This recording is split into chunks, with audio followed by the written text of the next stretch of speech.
Браќа и сестри, сотрудници, имам на срце да споделам со вас за интервенцијата на Господ Исус Христос во мојот живот. Пред неколку месеци имав трагедија и паднав целосно, како психички, така и физички. Духот ми ослабе и се чувствував многу слабо.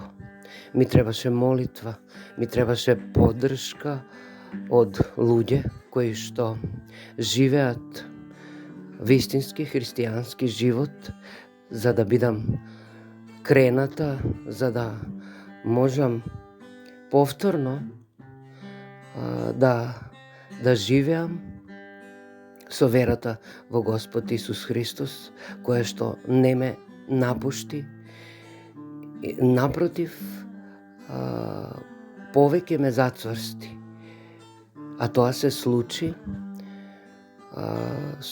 преку разговор со една моја сестра и кажав за тоа што ми се има случено и таа ми посочи и кажав дека ми треба молитва и таа ми посочи да се обратам кај Тихо и Марија, кои што се луѓе пратени од Бога и дека тие ќе се помолат за мене. Веднаш им се јавив на Тихо и отидов кај нив. Се молеа за мене и почувствував ослободување, бидејќи пред тоа имав чувство кога да сум во некој калуп ставена. Бев како со умот, како со телото, како и срцето стегната, како да бев врзана.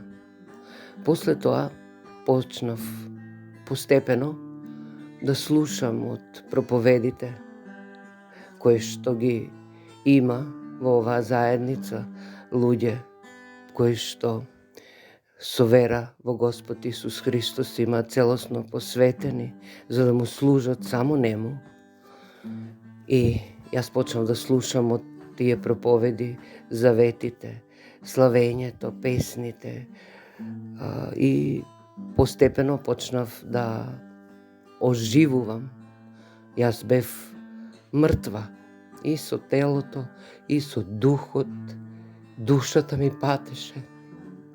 Сега се извинувам што така солзи ми најдуваат, но тоа е од емоциите кои што се појаки од мене и не можам да се воздржам.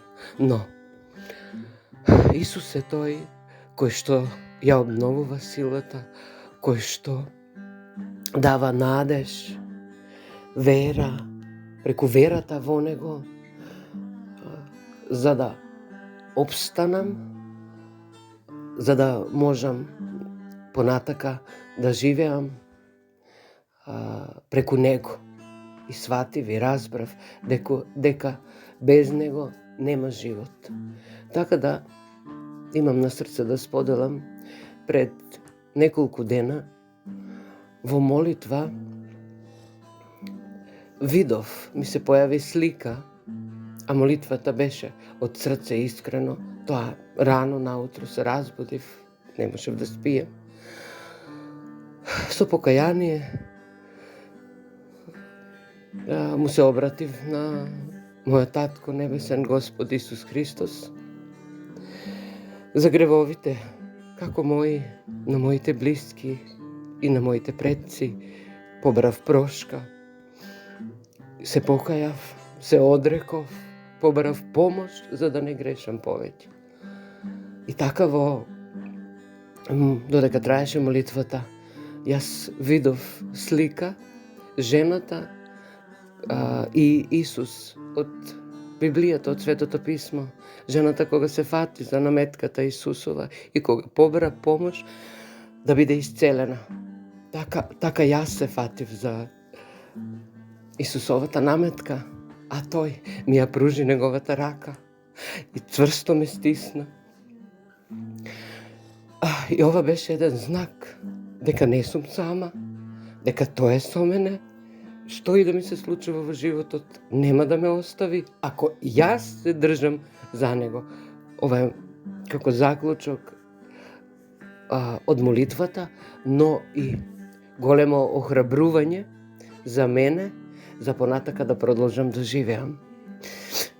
Ти благодарам, Господе мој Исусе Христе, што никогаш не ме напушти, што ми обновуваш силата, што секогаш си со мене и во секоја ситуација во која што ќе се најдам,